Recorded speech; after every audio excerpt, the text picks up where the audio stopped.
So I have already created a file which you can find in the description below, and you can download that. And let's open that file. It's called the perfume, and I will open it up. And now that file is loaded, so I will go to the content drawer here, go to the levels, and inside the levels, you will see there is perfume level.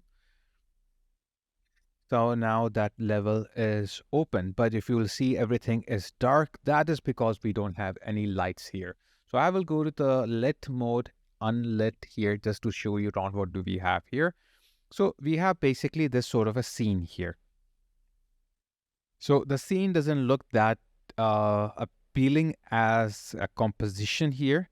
The reason is that because we are in the perspective viewport, but I have added a camera as well, which is here. And if you want to see how the camera is looking at, so what you can do is that you can just go in the perspective option here, and you make sure you have cinematic viewport turned on, and then you can choose the cinematic actor, and you can see now it makes a little bit sense here. But let's do one thing here. For now, I will exit my pilot active camera from here, so that we can easily place the lights here. So you will notice that if my camera is selected in the outliner, it will show a little preview here. That's why I will deselect everything from the outliner. So let's start creating some lights, and then I will go back to I will return to my lit mode. Okay. So I will go to the lights here. I need first thing is my rect light. So I will keep it here. And then I can go back to my lit mode. Okay. Now I can see things are like lighting up. Okay.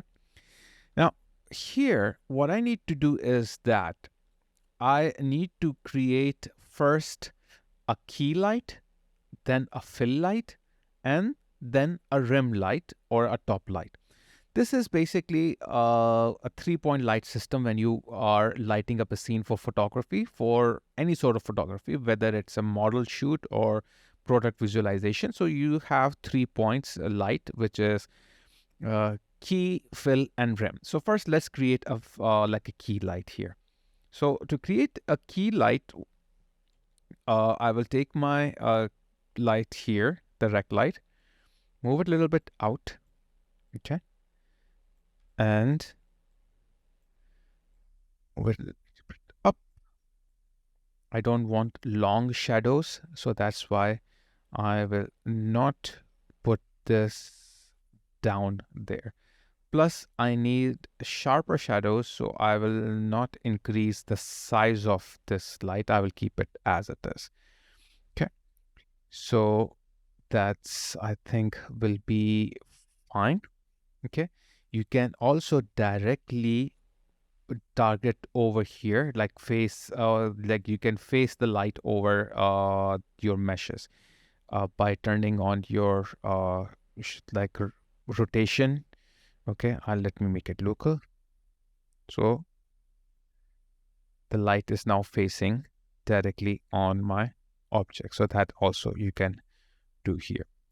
Now, maybe you want a different color, so you can change the color here, but I will keep it as it is now. Attenuation radius is around 1000, which is making my shadows a little bit, like not little bit, a lot softer, but I don't want that. I will reduce this a little bit, this much, okay? And this will be fine. Plus my barn door length, because I don't want any barn doors on my light. So what I can do here is that I can just reduce it to 0. So the light will become like just as this. Now to make the shadow a little bit more sharper, because it's a key lights are supposed to be a little bit harsher. So I will keep the width of my source 50-50. So this will make it a little bit more smaller, plus the shadow sharper. You can see that. Now let's see what are our ray tracing settings. So I can go to edit, project settings. Okay, let's type here ray. So our ray tracing is on. Okay, everything is on.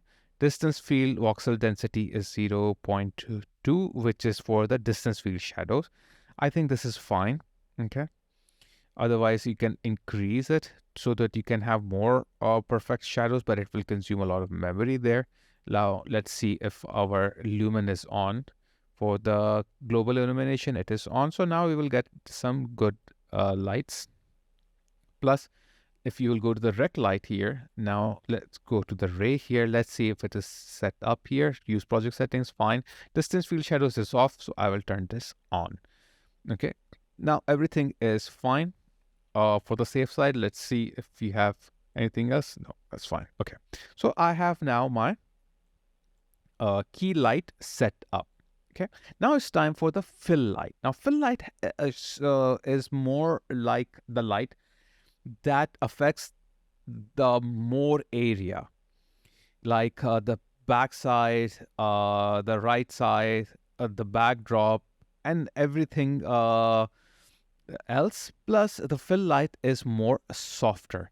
So if I will drag this another rec light here, this time what I will do here is that, because we are not working on barn doors here, so I will reduce the barn door length to again 0, but I will just keep this light back, face it somewhere here.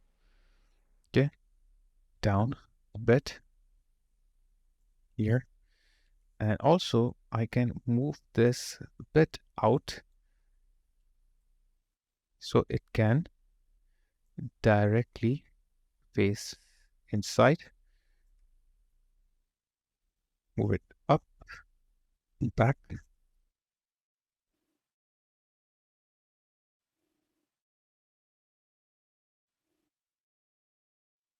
Okay, now this is good. Now issue here is that because this is quite small, so the shadows will be sharper. So I don't want this to be small because it's a fill lights. Fill lights are supposed to be softer. So I will increase the width of it and height of it. So I can have some really good sort of a light setup here. Okay. Now, if you will notice, if I turn this off or on, you can see how the result is, and same goes with the rec light. But issue with the rec light here is that if you will notice, it is too harsh that the backdrop is also affecting a lot. So what I can do here is that the intensity, if it is too harsh, like it is 8 right now. So what I can do is 8 intensity is quite higher. Plus, because we have two lights, both are 8. So that means they are a lot higher. So what I will do, I will first rename them. So this one should be my key light. And this should be my fill light. Now in the key light, what I will do is that I will hide it. Fill light, I will hide it for now. Key light, I can reduce the value of it. Let's see, till I get a very nice backdrop. Okay.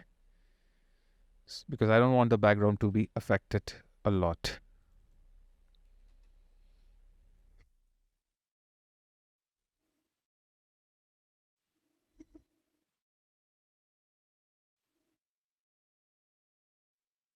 Yeah. So I think 0.7 is a good for my key light. Now I will go to the fill light, turn this on, and then also I will turn this off, or like, turn this down instead of making it higher. 0.5 is fine. Okay. So for that. Now I have my kill light, my key light, my fill light. Now I will put a rim light. Now rim light, or you can say like a top light. So I will make another light here facing in this direction. Okay. Again, no barn door length. Okay. and wider, higher, and let's see how it looks like. And from the little bit from the top. Okay, so it is more like a top light. You can say top come trim. Okay, so you can see that this looks a little weird, but as if I will go to my cinematic camera, so I don't see that part. So I think that's fine then. Okay, so here what I can do is that the intensity is 8, and if I will increase it more, like 10 or something like that, it won't affect a lot. Okay, because why? The reason is that because it is pointing on from the top. Okay, so I will rename this to top light or rim, top underscore rim underscore light. So that will be a nicer name for it, I think. Okay, what if I will make this light 5? Yeah, not that good of a result. I think 10 is fine. Okay. Now, if you will notice that if I turn the top light on and off, you can see it is giving, like with the top light, it is giving a very nice sort of a result there. However, you can notice the light actually like changes a lot whenever I shut down any one of these lights. And plus, when I'm moving around, the light intensities are changing. They are becoming lighter, brighter, sharper, uh, or you can say darker. Okay, so in just like that, if I will turn off the top rim light, you can see the light becomes fine, and then and suddenly start becoming darker or brighter. The reason is that because our auto exposure is set up to our exposure is set up to automatic. So just like a regular DSLR camera. So what we can do here is that to control that, we will add some sort of, you can say, post-process effect. Okay. Now to add a like a post-process effect, you must need a post-process volume. So that you will get from the visual effects, post-process volume. You drag it on your scene. Now post-process effect, basically, okay, one more thing before going forward, I have to go to each light and make sure they all are movable. Otherwise, I will not have, I will have this rebuild light issues. Okay. Now I'll go back to my post-process volume. Now post-process volume is what is basically like a post effects, like color grading effect you can do lights effect, you can do a lot of effect. Now it creates a box, a volume like this. So wherever this box is, that area will be affected. But I don't want that. I want my whole scene to be affected, not only whatever is in the box. So what I can do is that I have to go in the settings, which is somewhere hidden. So it's basically, instead of searching for the settings, what you can do here is that simply you can just go in the search window on the top and type here infinite. And when you type there, you will get the post-process volume settings, infinite extent. If you turn it on, that means the whole scene will be affected. Now, first of all, what we need to do is that the first thing first is to change the exposure. If I will go to the exposure, turn on my metering mode, instead of auto exposure, because this is what is on by default, I will choose manual. When I choose manual, it will become darker. So I have to go to the exposure compensation and increase it up a bit, like maybe I will up it till 10. And you can see that it is becoming more available. Now, reason it looks darker because the values of my lights are quite low. If you remember, I kept it very low. So if I will go to my key light here, this is 0.7. So instead of 0.7, I can make it 8. Okay. This is my fill light. My fill light is 5. So it's 0.5. So instead of 0.5, I can make it 5. Now this is my top light. Now top light is 10, which is I think fine, or maybe if I make it 20, so it's okay. Little bit more increase we need here. Maybe this one I can keep it 25. No, 25 is 2. Oh, sorry, 25, not 205. Yeah, 25 I think is too much because the backdrop, I don't want it to be too much bright. So I think 20 is fine. And I will take my fill light and I will change the fill light to 10. Okay, so that makes sense now. And my intensity of my top rim light, I will increase it even more to 30. So now this looks much more better. Now let's see what else do we have in the post-process volume. And to see the better result, what I can do here is that I can go to my perspective and I change it from perspective to like cine camera, the camera that I made. Now let's press G on the keyboard, or you can simply go here in your burger menu icon and we can turn off, we can go out of this game view. Okay, like game, we can go inside the game view and and that will hide all the symbols or guidelines or frames, so we can clearly see what's going on.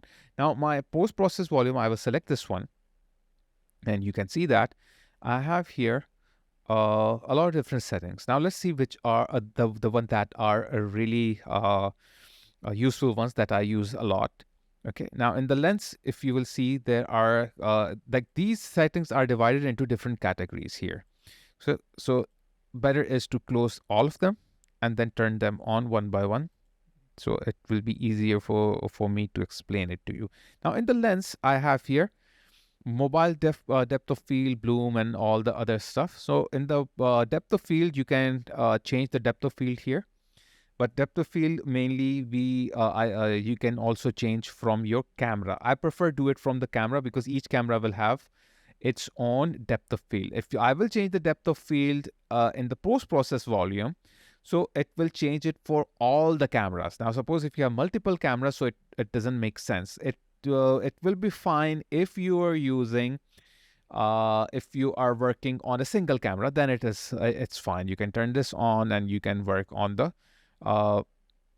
your focal region and other stuff here. Okay, so but I usually don't not use this one. Once we will move to the camera exercises, then I will show you in the camera how to use the depth of field in much nicer way. Now bloom, if I turn this on, you can see wherever the lights are hitting, it will get a little bit bloom on it. Now to get the intensity of the bloom, I have to turn on the intensity also, and I can increase the intensity. You can see how the bloom is affecting, okay, the gloomy sort of light. But my method is set up to standard. I can make it go more like convolution, and it will give me much more nicer results. And I can increase the, this too much, okay, the intensity of it, and also the threshold to make it sharper or softer.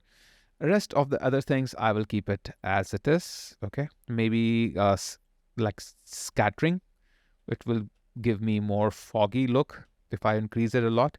So I don't want that to be too much higher, or even I don't want it at all. So it's up to you. Apart from that, we have exposure, which I just showed you around. We have this manual exposure. Then you can turn this on or off, or like from manual to automatic, and you can increase or decrease the manual exposure here. Rest of the other things, I usually don't change it. I keep it as it is. Okay. But if you want, you can use your minimum and maximum exposure as well if you're using automatic. Otherwise, there's no need to do that. Chromatic aberration is what? If you turn this on and make it all the way to 5 or something like that, you can see this sort of a light bleeding effect, the stereo, light effect here, like this color effect here. This gives you a little bit realistic, but 5 is a lot. So maybe 0.5 is better, because no camera lens is perfect. Every lens have a aberration, like a chromatic aberration result. So you can give a slight effect to it, so it will look more realistic. So I will keep it 0.5 to it. Now, dirt mask does, if you have any sort of a mask here for the dirt effect on the lens, you can add it here. So it will create more like, like a dirty lens effect on it. So you can put any sort of you can search on Google dirt mask, and then you can apply it here, directly drag and drop it here, and then you can play with the settings. I usually don't use it a lot, but it's very interesting to use this dirt mask here.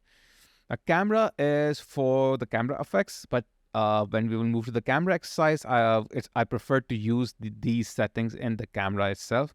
You can use it for here as well if you want. Like, you can turn it on. You can play with the like shutter speed directly here. Okay.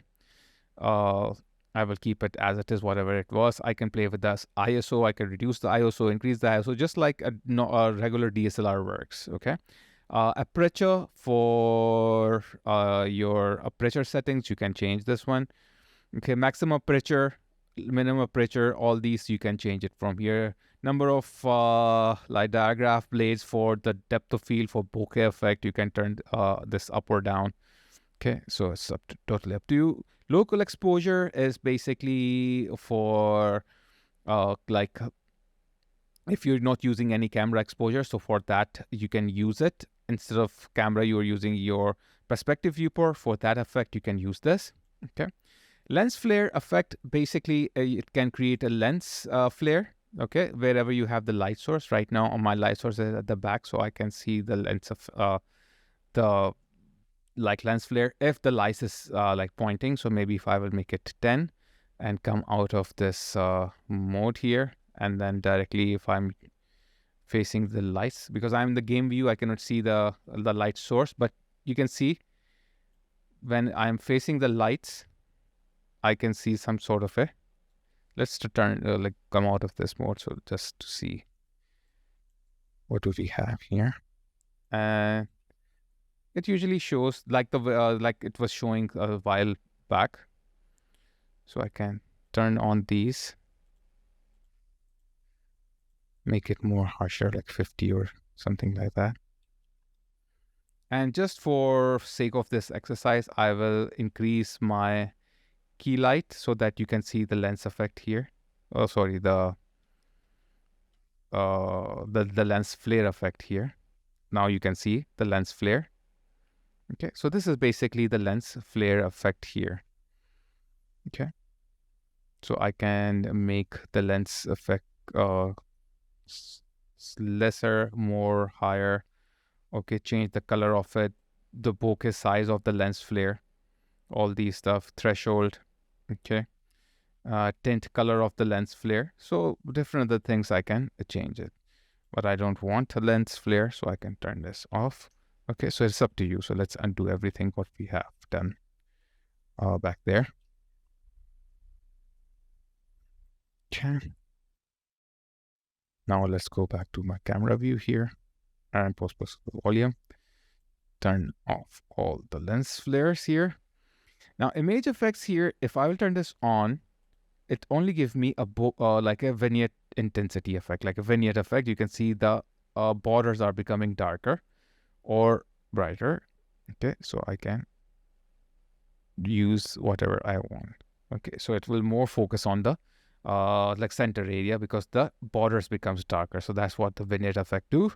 Apart from vignette effect, we have here depth of field again, but this is this is the independent depth of field. Basically, if you want to make a fake anisotropic lens effect, like more squeezed depth of field, just like what you have in those prime anisotropic lenses. Okay, here is the color grading. Inside the color grading, now we are in a different section now. Now our section for the lens is finished. Now we are moved into color grading. The color grading, we have different type of color grading. First is temperature based. So I can turn this off, on. I can use my like white balance, and based on the white balance, I can give a like color temperature, or with the color temperature, I can give a slight color here, and then I can give a little bit tint here as well. Let's turn this off. Now in the global, I have here saturation. I can turn on the saturation, go inside, and in the saturation, I have here what kind of like color balance I will use here, more like a kind of tint I want to give it to it. I can increase the saturation based on that tint. I can do that. I can turn this off, turn it on, and I can use contrast with the same method. Okay. So different sort of results you will get out of this one. Okay. So this was global. Now, if you only want to affect the shadows, you can do with the shadows.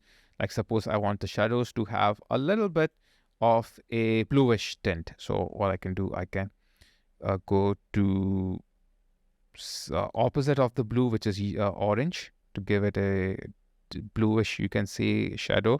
Okay, somewhere here. I can increase this, decrease this. It's totally up to you. Okay, something like this. And now in the mid-tone, I will do the opposite in the contrast. I will turn this on, and instead of for uh, like a bluish tint on the background, I will use orangish. So it will more look like this. Okay. And same thing you can do with the highlights and the miscellaneous. You have your blue correction, you have color tone correction, and all those other things. Now, apart from the color grading, we have film settings. In the film settings, we have here slope, toe, shoulder, black clip, white clip to reduce the black amount, the white amount. Okay.